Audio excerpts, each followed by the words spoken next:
This is a lecture from Open Tuition. To benefit from the lecture, you should download the free lecture notes from opentuition.com. And the first model we have, a very kind of famous model, or generally well-known model, looks at the macro environment, the big things in the world, events which tend to affect every organization, maybe to different extents. And it goes by the name of Pastel. And it's looking at influences as follows. So the P we have here is political. So political changes. So a company seeing that in maybe a year's time we're going to have perhaps a change of government, or at the time of recording in the UK we will be facing a referendum as to whether or not we want to stay in the European Union or not. And these are some of the political matters which are going to affect maybe the future, the strategic future, the long-term future of organizations. Also under the heading of political, there can be political unrest, there can be wars breaking out. You can just easily see, say, if you were an airline, how political unrest in various areas of the world is going to sharply reduce the number of passengers, and maybe you even decide that it's simply too unsafe to fly to certain destinations. E is economics. And we've had, quite a roller coaster ride in recent years in terms of economics. Around 2008, the whole world kind of slumped after the banking crisis, was gradually pulling up again and so on. But we've got stuff in there like, the price of oil has vastly altered the landscape. Think if you were a fracking company and the price of oil has gone down, or you were drilling in the North Sea and the price of oil has gone down and shows no maybe quick prospect of going up again, think how you would want to alter your investment plans. Interest rates are also in there, and just the exchange rates and inflation rates, and of course just a general economic confidence. In a time of confidence and boom, more people are willing to spend more money on perhaps luxuries. In a time where maybe people are frightened of their jobs, then you cut back on expenditure. Maybe there isn't as much money to go around, and maybe production has to be reduced in certain types of organization. S is social. Social events, social happenings. One of the biggest ones is the way populations are changing in many parts of the world, certainly in the West. We tend to have a lower birth rate, but people are living longer because of medical advances and so on. And this is causing, certainly difficulties for governments in wondering how to fund health services, and how many hospitals they're going to need, and so on. But of course, it gives opportunities. If you're a pharmaceutical company and you saw the world was gradually kind of getting older, people are gradually getting older, then older people are the biggest consumers of pharmaceuticals. If, however, you are running schools and the birth rate was going down, and you're kind of feeding that through into maybe a number of people applying to universities then you would be seeing longer term, maybe they're going to be less need for having as many universities or as many lecturers or whatever you're trying to plan for. Also within that social there comes habit, there comes fashion to some extent as well.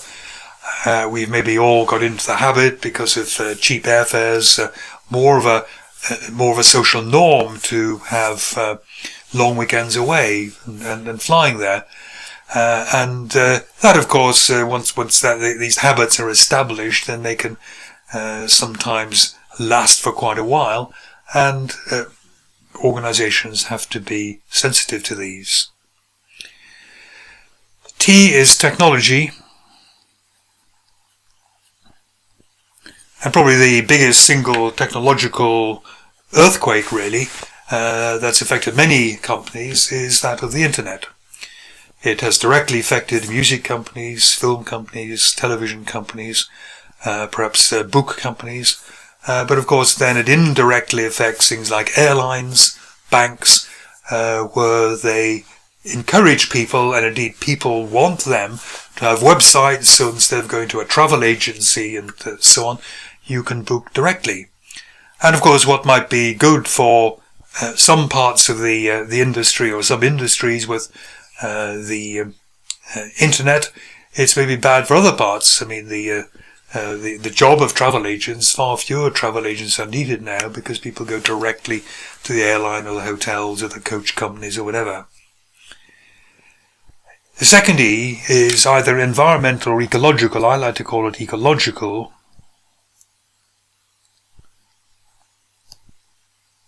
Because these are all kind of environmental factors. Ecological stuff is to do with waste, to do with greenhouse gases, to do with carbon emissions, to do with recycling, and the like. And this has, like it or not, this has impinged or people's preferences for perhaps certain sorts of preservation has impinged on many companies. Not only has perhaps there been more taxes which have come in, which penalise companies with that are producing a lot of pollution or a lot of waste and so on, but simply from a public relations point of view, many companies find it worthwhile to advertise the fact, really, that they are trying to be good citizens of the earth, so to speak, and are not wasting resources and polluting and so on. And probably this is going to keep increasing. There are going to be probably more stringent laws about emissions. Maybe the expense of gas and electricity and heating and so on is going up. And we need to plan for that. So, for example, some of the large companies like Google and Facebook, which have got huge computer installation, they call them server farms, where there's just kind of thousands of hard disk drives whirring away, holding all your personal information. Many of those companies are putting their new installations not kind of in the desert in California where maybe they started, but they're putting them up north. They're putting into more Arctic regions, areas maybe like Alaska, Oregon, Norway, and so on, because there these server farms produce a lot of heat. They have to be cooled, but if you put them somewhere which is naturally rather cold, then it means you don't have to spend electricity on air conditioning them. And they're doing that partly for PR reasons, but partly because they perceive that in the longer term, it's probably going to be the profitable place to put them. And then finally we have legal. To all intents and purposes, legal and political kind of overlap quite a bit. But there are new laws and regulations. We have, for example, in the UK, a lot of laws to do with maximum working weeks, number of hours you can work, minimum wages. There's more health and safety legislation, more consumer laws, more regulations about maybe what sort of products are allowed, maybe more regulations about planning and where you could actually put a factory up. So long term, we have to see, where, as best we can, try to predict kind of where the world is going, and to take that into account when we're planning. There is no point if interest rates are going to be high for a very long time and lots of people are going to be unemployed. There is not much point probably in launching new luxury goods. At that sort of time, you want to launch cheaper value goods and so on. If you think the technology is getting better, let's say mobile phone technology, there is no point you as a communications company deciding to put wires into everybody's apartments and houses to try to put in a conventional phone system. And by and large, you can't fight these very much. You might try and get laws changed or deflected slightly, but most of what's happening there is outside any single company or organization's power to alter, and you have to adapt and live with it. Part of what's going on in Pestel could then be specialized a little bit, just two mentions, something called industry convergence, And then we have the international dimension. And what's happening in industry divergence, in industry convergence, I beg your pardon, is that you find that there are fewer and fewer companies, perhaps fewer and fewer devices, but these companies and devices do more. So you only have to think about your mobile phone.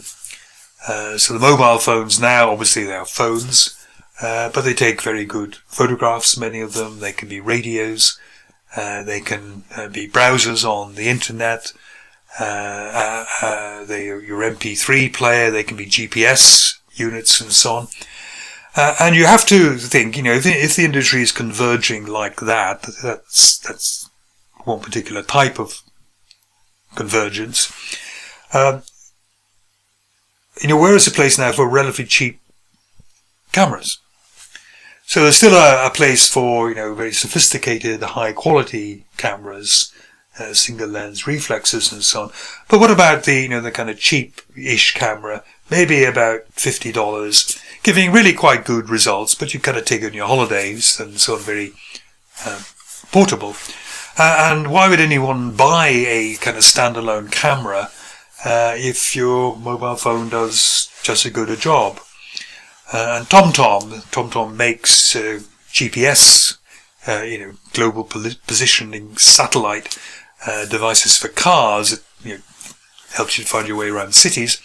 But really, they have been suffering a fall off in the sale of their hardware because many mobile phones are equipped with GPS, and TomTom is in a way having to make more of its money from its mapping. It's very good at mapping streets, knowing where there's no entry and so on, where the layout of a roundabout has changed and so on.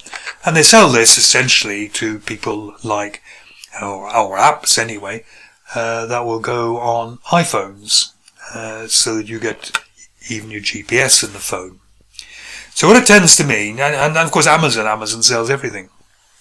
And what it tends to mean is you have fewer organizations, bigger organizations, and less room for small organizations. Similarly, international dimension, more and more companies are becoming global, and a lot of what's pushing it is a cost advantage. So if you're producing only 10,000 units for your home market, then the 10,000 units has to bear all the costs of research and development and marketing. But if you go international and you're making millions of units, then you are spreading those fixed costs very thinly, and you have great buying power from the suppliers of the components. So now we end up with relatively few large car companies, relatively few mobile phone companies, relatively few computer companies and so on, because both for industry convergence and the international dimension, we tend to find that the bigger companies are winning out over the smaller ones. Of course, some activists think that this is a bad thing. They're very much against globalization. They say that some of these large companies are more powerful than sovereign governments, and they, whenever there's a meeting of the G20 or whatever it is, they go and protest, saying that it's unfair to smaller producers in local markets to swamp their markets with these cheap goods and to do them out of a proper living. But again, we need to think, if we were a small operator, how are we going to compete against the big boys? It's almost getting back to cost leadership and differentiation. It's very difficult for small companies to compete head on with large companies with fantastic volumes of operations, because they can just get the cost down so easily. Whilst we're dealing with international matters, we can just look at something called Porter's Diamond. I have to get this straight in our mind what it's about. Porter's Diamond is about nations. And it is about why certain countries, certain nations, get a strong reputation for producing certain goods or delivering certain services. So, always when I say, what is Germany famous for? If I was selling this to a classroom, everybody says cars. And we know that Germany has got, several fantastic car companies. There's BMW, there's Mercedes, there's Porsche, there's Volkswagen. I know at the time of recording, Volkswagen's crown has slipped slightly because of the emissions scandal, but certainly in terms of engineering and reliability and so on, and design, they're fine. And you mentioned another country, what about Japan? Most people say it's very good at kind of consumer electronics. You've got Sony, Hitachi, Toshiba, and so on there, and very good at cameras. If I ask people what is England good at, then there's often a bit of a silence there. But we're not particularly good at mass manufacturing anymore, but we've got certain strength in engineering, design, media, and so on. So Porter says, how did this come about? How is it that Germany is well known for cars, France is well known for wine, Scotland well known for whiskey, West Coast of America well known maybe for electronics and IT. And he said the first thing is factor conditions. And factor conditions is almost like your almost raw materials here. And there are two sorts of factor conditions. The first one he called a basic factor condition. And this is things like raw materials that you can find in your country, maybe coal or iron. It can be the climate, it can be the rainfall. So one of the reasons why France is particularly good at wine is it has the right soil and it has the right climate, which encourages the grapes to grow well. One of the reasons maybe why Germany is particularly good at cars and other engineering is it has big reserves of iron ore and it has coal. It was able to develop a steel industry very well. And then on top of that, on top of the basic factor conditions, you have got advanced factor conditions. Advanced factor conditions are things like the infrastructure that has been put in, the roads, the telecommunications, or maybe the educational system that your population benefits from. And Ireland is an interesting one there. Ireland is really the country of choice for American IT companies to set up their European operations in. And Ireland is popular for largely advanced factor conditions. First of all, it has a low corporation tax regime, which makes it attractive. Secondly, they speak English as a first language, really, which is handy for the Americans. Third, it is in the European Union, which is what they want. They want a foothold in the European Union. Fourth, it has a relatively high birth rate still, and quite a good educational system. So you have got really quite a large number of well-qualified young people coming onto the job market, and just the sort of place they can end up, of course, is in Google or Apple or one of the other firms. So it has, because of all these factor conditions, it makes it a kind of natural choice, I suppose, if you're going to be an American company setting up an IT foothold in Europe. Then Porter went and said, next thing we need is demand condition. This really means home demand conditions. So one of the things that Scotland is good at is making tweed, which is quite a heavy woolen cloth. Its basic factor conditions were really that it has a lot of sheep producing a lot of wool.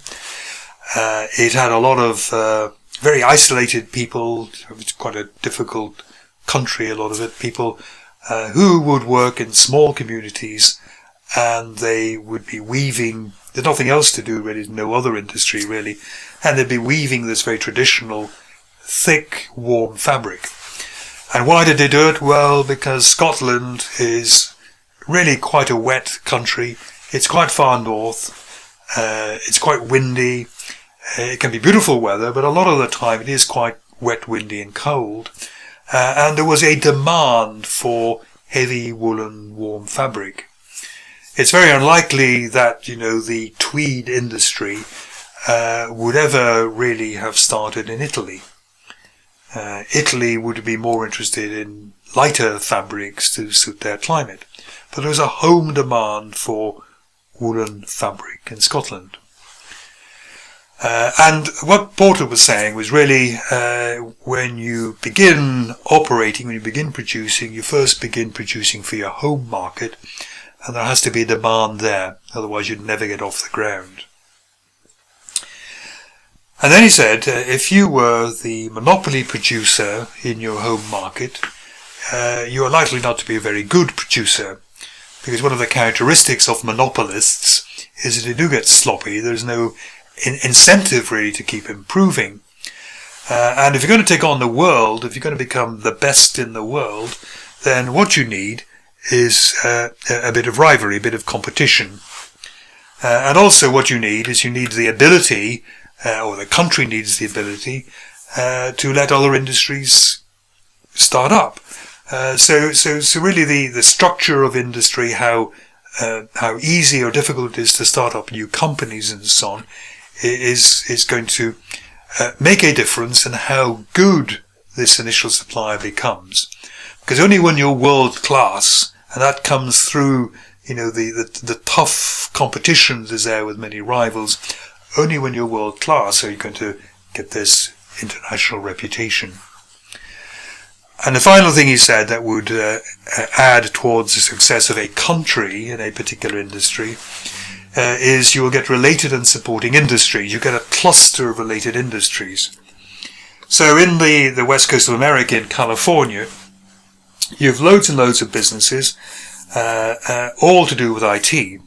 So you have Intel there, and Intel makes, it may not be California, but it's west of America. You have Intel, which makes the computer chips, designs and makes the computer chips that are used in the vast majority of computers. Basically, you have Microsoft, which is up in the west in Seattle. You have Apple, which is based around California, and so on. If you go around and look at where the head offices are for many of these IT businesses, they're all kind of in the west of America. And the great thing about that is it makes it convenient. It makes it convenient to see your suppliers. You also get employees who maybe start off working for Intel, and they move to Apple, and they maybe move somewhere else, and so on there. So you get this great kind of depth of knowledge and depth of expertise supporting the whole industry. So Porter's Diamond tries to explain why certain nations have a reputation for doing certain things. I always think it's more of historical interest. I don't think if I was setting up, say, a car company, I would necessarily think, well, I'll set it up in Germany. Do I think being able to stamp it made in Germany is going to be making a big difference? Especially maybe if German costs are relatively high. Maybe if I was starting up a car company, I would try and put it somewhere in a country a little bit cheaper, and try to grow my reputation for quality and expertise and so on in that. So I'm not sure how much people use this to plan the future, but it's an interesting theory about why certain countries are very good at certain things. So Pestel looked at the big things, the politics, the economics, the social, the technological, the ecological and the legal. The next model we have is really a more micro-environment, sometimes called a competitive environment, Porter's 5 forces. And this looks very much at industry attractiveness. And it applies to industry sectors, so this would look maybe at the car industry, the aeroplane industry, the film industry, the book printing industry, and so on. So it looks not at companies, not at countries, but at industry sectors. And it says, how attractive is it to be in that industry? In other words, how easy can it be to make good profits? It's almost as though you won £1 million on the lottery and you're going to invest it in an industry which industry would you prefer to invest it in? Where do you think you're going to make money relatively easy? And he said there are 5 influences here, 5 forces. And sometimes we can do things about them. Okay, pestle we can't do very much about. Sometimes a company can do something about these. So we'll start with competition or rivalry. And it goes really, the whole scale that we have in here goes from monopoly out to perfect competition.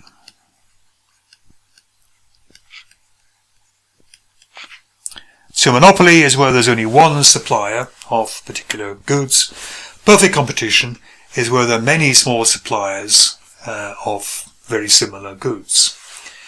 Now I think you can probably tell that you're going to have a much easier time if the industry you're in, you are a monopolist, because you're the only person who's setting prices, you're the only person who's deciding when to bring out a new model or an innovation and so on. You have kind of got complete power there. When you move over to perfect competition, then essentially what's happening is you've got 100 competitors. They're all kind of fighting on the price a little bit. They're all trying to bring out a new product that you have to kind of keep up with. You can't charge very much above what's called the market price, the going rate, because no one will come to you and so on. And you're going to have a harder time there. Anything you can do to shift the market towards monopoly is going to give you a stronger position, a more attractive position there. Simply you're knocking out competition is what we're saying. And the way companies do that, one of the commonest ways, is takeover. You take over a large rival and maybe cuts the number of people operating there from 5 down to 4 or something like that, and then maybe they consolidate again. And we know, of course, that many governments get a bit concerned about this. They are worried that if it ends up being too much of a monopoly, then there is an abuse of that monopoly and consumers don't get a fair deal. Another way you can try it is you can try driving out the competition. So what you do is you've got lots of money in the bank, you reduce your selling price by 30% for some time, knowing that if your competitors try to match it, they'll run out of cash before you do. So you drive them out like that. In some industries, the way you try to get towards a monopoly is by murdering your rivals. In the drugs industry, if you're selling heroin or cocaine on the streets and so on, then of course there are drug wars where people get rid of the competition by shooting them. It's not ethical, of course, but it makes perfect economic sense. Next, we'll look at potential entrants. People sitting on the edge of the industry, looking at you, seeing you making a bit of a profit, and they may come into it. And these people are complete nuisances, because when you get a new entrant coming into the market, they like to make a bit of a splash. They'll come in with special introductory offers, lots of advertising and lots of razzmatazz. And you, as an existing person in the market, kind of have to respond to that to hang on to your customers. Anything there is to keep these people out is good, and what we're really talking about in general terms is what's called a barrier to entry.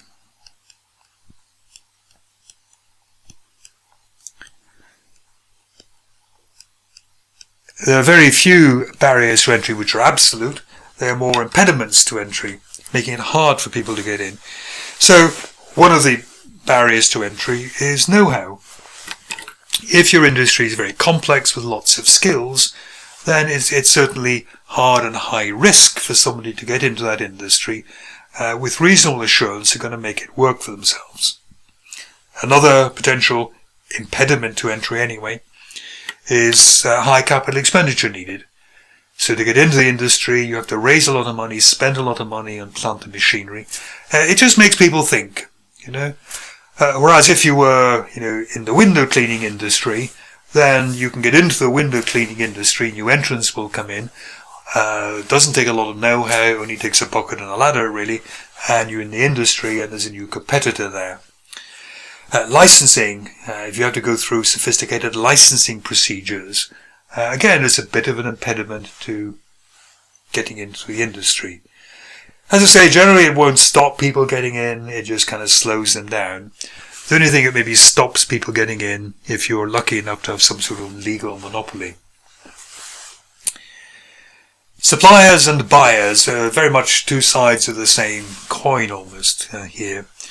Let's say you're selling here and that 80% of your output goes to one very large buyer.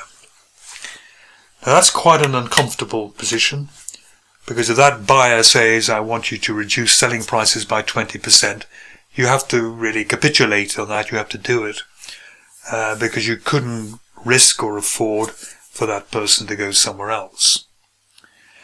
Therefore, what we want to do is to try to diffuse that in some way. One way is you try and find other customers, so that you don't have as many eggs in one basket.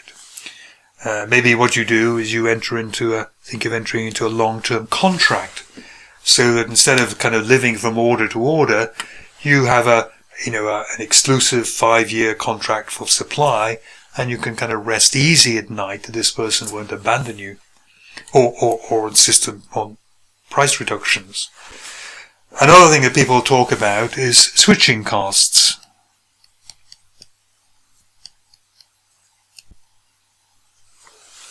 Switching costs, you make it kind of difficult or inconvenient for people to change from you to another supplier.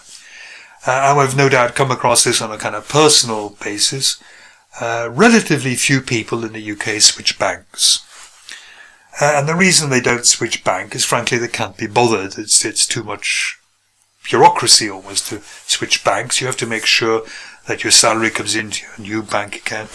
You have to look at all your standing orders and direct debits to make sure they all are adjusted and go out to the proper people, otherwise you're going to be evicted from your apartment and so on there. It's just bothersome. And so if the bank looks after you reasonably, you're not even going to maybe look somewhere else. That's switching costs, where you try to tie people in really, maybe by giving actually very good service. Suppliers, if you get a unique component and an important component from one supplier, and that's the only supplier there is, again, this supplier has you at their mercy. If they double the price of this component and you can't get it anywhere else and it's essential to your construction, then you have to pay the price. What can we do about it? Well, again, maybe a long-term contract of supply, so at least we are guaranteed we're going to be supplied okay for 3 years and so on. Another thing you might think of doing, obviously, is finding other suppliers. Do a Google search and so on. And maybe what you try and end up with is 4 suppliers, and you give your orders, kind of a cycle to each of them, so that if one disappears or puts their price up, you've got a fallback. Another thing sometimes people do is they take over their supplier. Now that's a form of diversification, and I kind of warned against diversification, but it's a sort of related diversification. If you take over this important supplier, it means that nobody else can. And if a rival took over an important supplier, they could stop supplies going to you. It also means maybe you can give them financial support and so on, if you're worried about them going out of business and leaving you in the lurch. And finally, we have substitutes. Substitute products tend to come really out of the blue, rather kind of surprisingly, usually through the operation of technology. And one of the, I suppose, relatively recent substitutes that we have had is MP3 downloads instead of CDs. Both are mechanisms to get music to you. But then, as broadband or ADSL became common and we were able to compress audio reasonably well into MP3 files and so on, instead of buying CDs, or instead of even buying and downloading MP3s, people now begin to stream a lot through organizations like, say, Spotify and so on. And this, of course, put the traditional suppliers have been using it into a bit of a dilemma at one stage until they kind of got it sorted out a little bit. By and large, you can't do anything about a substitute. You have to live with it. You can't put the technology back in the bottle and so on. And most of the time, you have to join it. So you could have been a conventional company dealing with dairy products. So you're making butter. A substitute to butter is vegetable spreads, low-fat vegetable spreads. You know that some people will prefer low-fat vegetable spreads to butter. And if you're going to keep your market share, then you have to kind of join them. You have to begin making low-fat vegetable spreads, perhaps as well as making butter. But you can't ignore the substitutes. Unfortunately, as I said, they often surprise you. Often a new technological breakthrough will, within a few years, seriously undermine an existing market and an existing company.